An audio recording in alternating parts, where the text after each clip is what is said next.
You have to understand that nobody exists on a high level in government who's opposed to the New World Order. Nobody.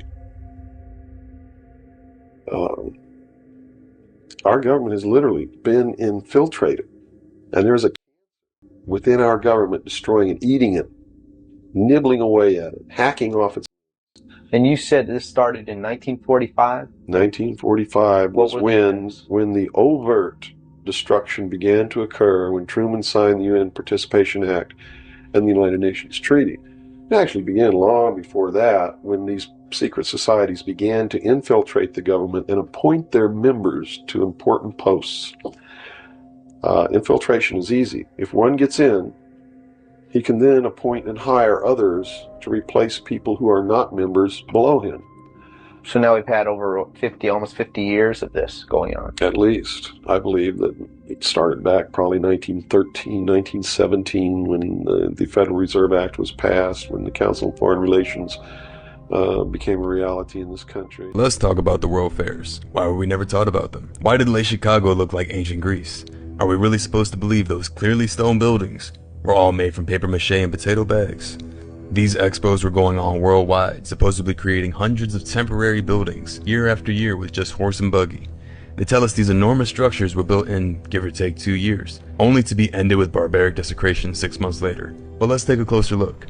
Their narrative is immediately contradicted per usual, as we see multiple buildings from these fairs still remaining today. How would anyone in their right mind believe this is temporary? And then take a look at Buffalo, New York, 1901.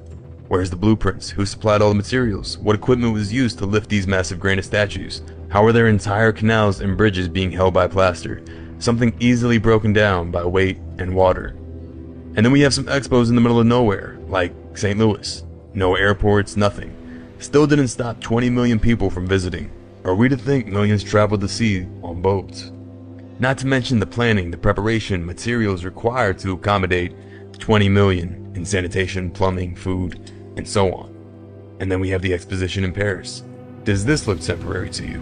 Many of these buildings already indicate signs of aging. You can really see the weathering on it. Does that look 6 months old, let alone a few years? No, these are hundreds. These fairs held multiple segmented areas to showcase fine arts, science, the latest inventions, including human zoos and incubator babies. We even have an introduction to pus and mucus foods like hot dogs and hamburgers, including a cultural rise in beer. Maybe they're testing the fluoride. To me, these fairs were basically worldwide indoctrination points to our modern thinking, conducted by the powers that be to hide already previously established cities of an earlier civilization as mere temporary attractions. And to anyone thinking these are temporary, look at some more photos of these expos. Oh wait, the bottom is St. Peter's Basilica in the Vatican, more than 400 years old. Nothing about the official story regarding these worldwide expos adds up. The only logical explanation is that what you're looking at is pre-existing architecture of the old world, repurposed to fit a new narrative, brainwashing the millions just like they do in the media today. There's only a very small, and I do mean small, amount of people that really house and hold the true knowledge of the ancient past as the top level Freemasons.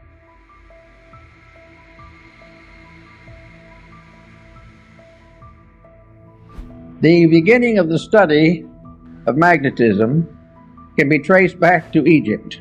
Also, we find the Greeks used it, and among the Greeks and early Egyptians, we have the first understanding of the nature of magnetism.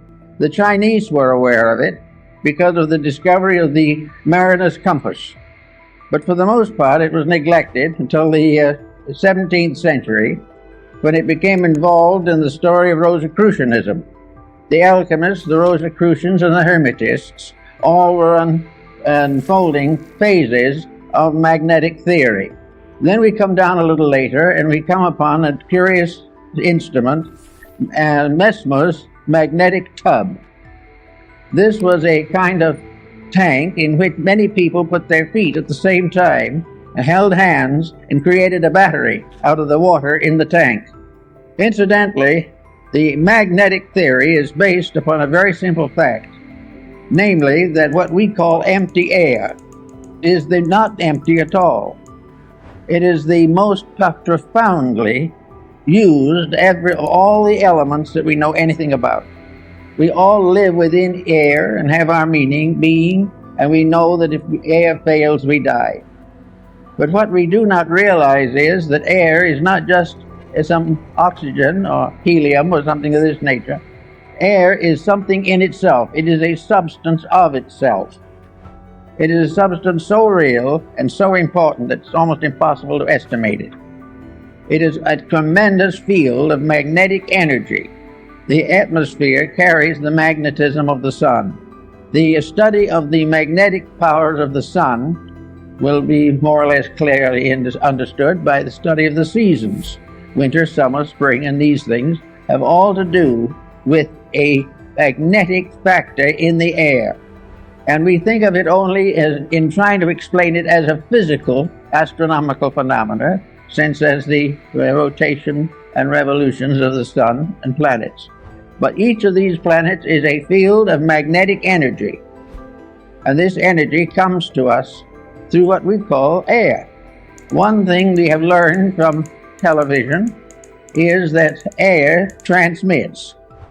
We know, for instance, that we can have all kinds of programs on the air at the same time.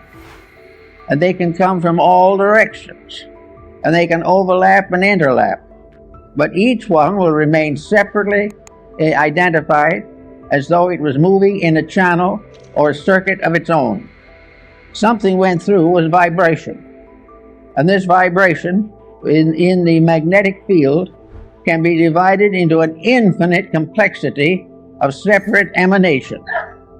In other words, if we had 1,000 different channels, they could be differentiated in the magnetic field so that each one would be broadcast correctly and properly for whatever it is.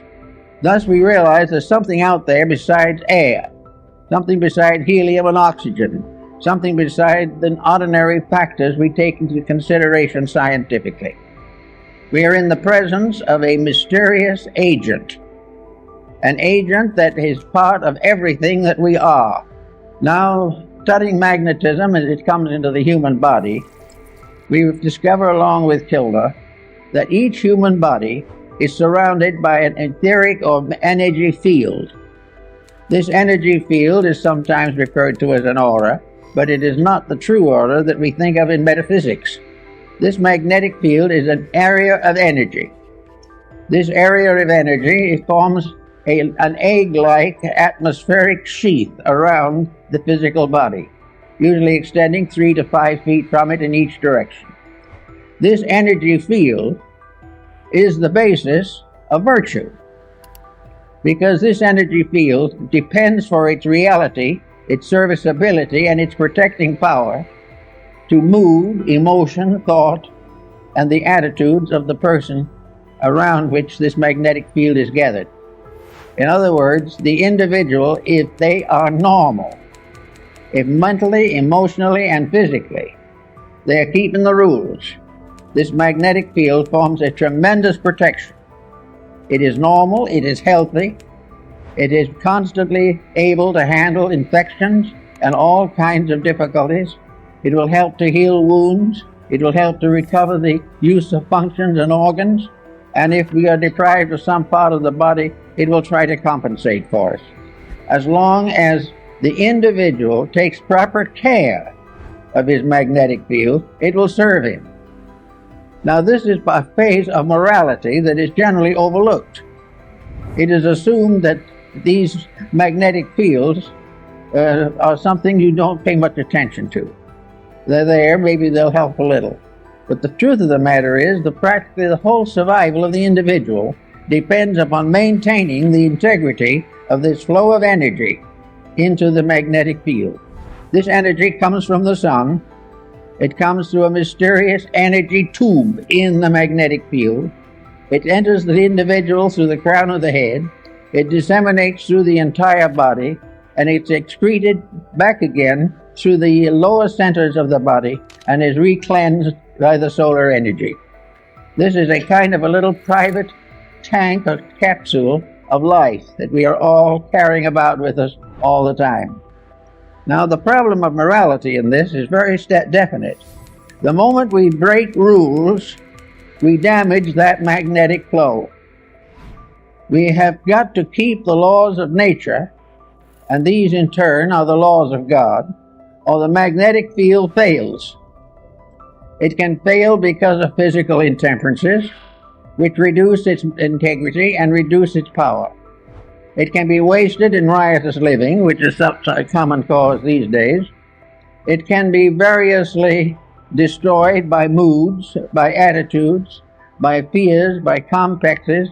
It can be destroyed or damaged by alcohol, drugs, narcotics, all kinds of things. But if this field is damaged, it immediately reacts into health. It damages the individual's vitality. It makes him more easily subject to contagions and infections, and it definitely shortens the life expectancy. Now we think of the magnetic field as surrounding the entire structure of the body, as Kilner shows in his work on the human atmosphere, and Babbitt also in his study of the atom. This, however, is only a phase of it. Each part of the body has a magnetic field. Each unit within the individual has its survival in a unit of energy. And this unit of energy is present in the smallest subdivision of imaginable space. It is in the tiniest atom. There is no such a thing as a dead particle in the universe. Even if it is killed by something, the very disintegrating process is a symbol of life energy.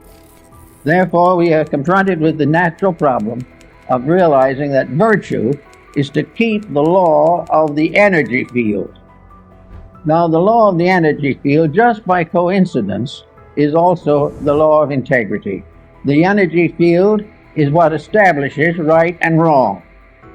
The energy field tells us that to lose our disposition and temper fit is wrong. To use various negative, destructive attitudes is wrong. To compromise the principles of right living is wrong. To think badly, to feel unpleasantly, to be engaged in any action or concept which is contrary to the common good damages the magnetic field and therefore is wrong. Selfishness injures that field.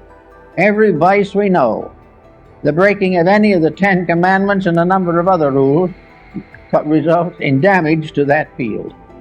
It has nothing to do with nation, it has nothing to do with the ordinary concepts of codes, because the final code itself is based upon the life principle in each part of the human constitution. So we have each little cell has its own moral responsibilities.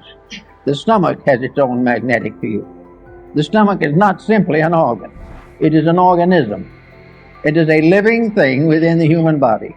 The same is true of the heart, the brain, the glandular structure, all the organs, the intestines, all the motor system, the nervous system, the endocrine system. These are all entities. They are entities of magnetic unities. They are part of living organisms that are cooperating together for the common good. To abuse one is to damage all. To neglect one is to neglect all. Each of these organs has its own field in the body, and all these fields together constitute the grand magnetic field that surrounds the complete person. Now we go inside of this for a moment to see what we're dealing with. So we go back to Pythagoras, who was very timely in that. He tells us that in Egypt there was a temple in which therapy was the result of this contemplation of symmetrical geometric solids. In other words, the images of therapy were mathematical cubes, octagons, and various forms, dodecahedrons, each one placed upon a kind of altar or pedestal for the contemplation of the sufferer. All were symmetric geometric solids, perfect and complete in structure. To look upon them was therapeutic, because to look upon them accepted their energy as a reality in our lives. Now, these stone solids apparently were not alive. They only gave the impression of value, but actually they were alive. Every form in nature, natural or artificial, has a magnetic field. From the tiniest atom to the greatest galaxy, the magnetic fields are present, and the rules of each of them must be obeyed. Now, if an individual looking at a geometric solid sees in it a perfect proportion, this realization enters into the subconscious life of the person. The imagery of that solid is sent into the consciousness in the form of a benevolent magnetic center. It means that the individual is seeing a harmony, is seeing something in perfect order and perfect correctness. And in visualizing, wherever we see perfection, it improves ourselves. Wherever we accept discord as inevitable, it injures ourselves. Everywhere looking around us in nature, we see that all natural things are benevolent. It is only when these are abused, mostly by humanity, that these benevolences are lost. So we find that we live in a universe in which everything is in harmony if we are. Now we can say, of course, that somebody else might be out of harmony, and this could injure us. Actually, it's not quite true. The magnetic field which protects us against any negative magnetic field that does not arise within ourselves. We are not contaminated by other people, unless by our very conscious weakness or our intellectual weakness or our emotional weakness, we surrender our integrity to the attitudes of other people. If we commit misdemeanors of one kind or another, we are responsible by the effect of these mistakes on our own magnetic field.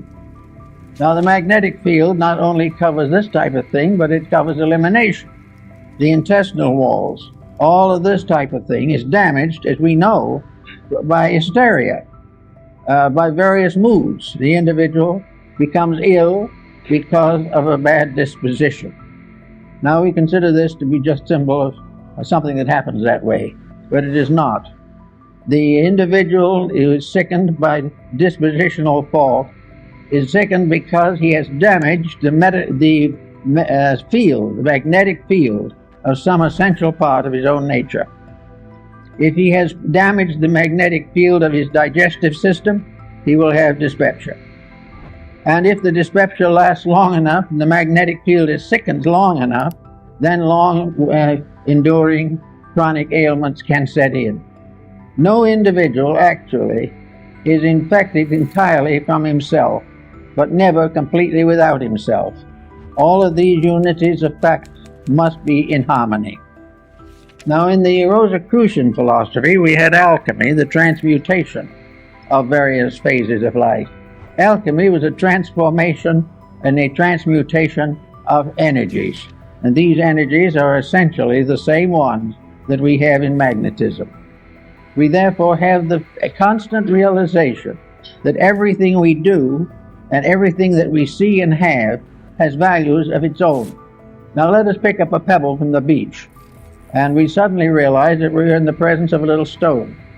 Today there is quite an interest in little stones, all kinds of stones. We are interested in the crystals that form in rocks and all these types of things. But crystals are formed by magnetism. They are formed by a rate of vibration peculiar to a certain element. And that particular rate of vibration can evolve through the mineral, plant, vegetable, and animal. It is always present. There is a magnetic core on each kingdom, and each kingdom unfolds within this magnetic field. And within each of the composite fields, individual members of the fields with various degrees of growth are variously individually conditioned. Everywhere, this process of keeping faith with integrity becomes the natural secret of security, survival, and world peace. Now, we can say that it would be very unlikely that, we'll say, a potato could have a magnetic field of its own, but it does. In fact, every cell within the potato has a magnetic field of its own. Therefore, we come into the problem of nutrition. And nutrition is very largely the study of the magnetic fields of various food products. It also tells us what happens when these food products are adulterated or are variously misused or poisonous elements are introduced into them. All this is part of a mystery that is solved in magnetism. We pass laws against these misuses, but we fail to realize that it is not just the physical factor that we have to work with. The physical factor is only a fragment of it. The main problem is to realize that behind all of these problems, whether of government or of religion or of philosophy, all these things are in trouble because of lack of integrity. And integrity is simply keeping the laws and rules of energy fields. Each field has its own integrities.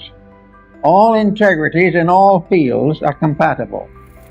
All lack of integrities, all departures from integrity in any or all fields are in conflict constantly. The only way the individual can escape conflict is by never abusing the energy factors of his own life. He must never abuse his body, his emotions, or his mind. He must never permit himself to develop attitudes that are incompatible with the integrities which nature has bestowed. The magnetic fields are absolutely honest. There is no possible way of making them dishonest. The only thing we can do with them is to destroy or limit the manifestation of their integrity. If we break the rule, we lose the benefit of that particular energy. When we lose that benefit, we then say that evil has come to us. But it is not an evil thing that has come to us. It is the failure of a good thing to be developed and purified and intensified. The magnetic fields are also in a state of constant evolution. They're in evolution in the life of the person. The individual may be born on a certain level of magnetic integrity. If he becomes a better person, he strengthens these values in himself, because actually it is all a matter of gradually strengthening the perfection of an energy resource. Now, no one is going to perfect it in one life or 100 lives maybe, but he's going to grow. And the more integrity grows, the more rapidly the individual becomes harmoniously adjusted to the principle of life to which he belongs. In our world at the present time, we are in a sad state in which practically everyone has broken every conceivable rule. We are living day by day trying to live off the profits from our own mistakes, and this is not really profitable. We are not realizing that this has nothing to do primarily with the theology. This has nothing to do with laws of government. This has nothing to do actually with our legal codes. It has to do with the relationship of energy to its proper ends and purposes. We know what it's supposed to be, we know what it's supposed to do, and we know that it isn't accomplishing that. Everything that has an existence has a magnetic field. It may have one that is not even visible, and the whole of our atmosphere, the whole of the world in which we live, is one mass of magnetic interplays. But as long as these are kept honest, they are all compatible. And a universe in which there was no dishonesty would be free from every infirmity.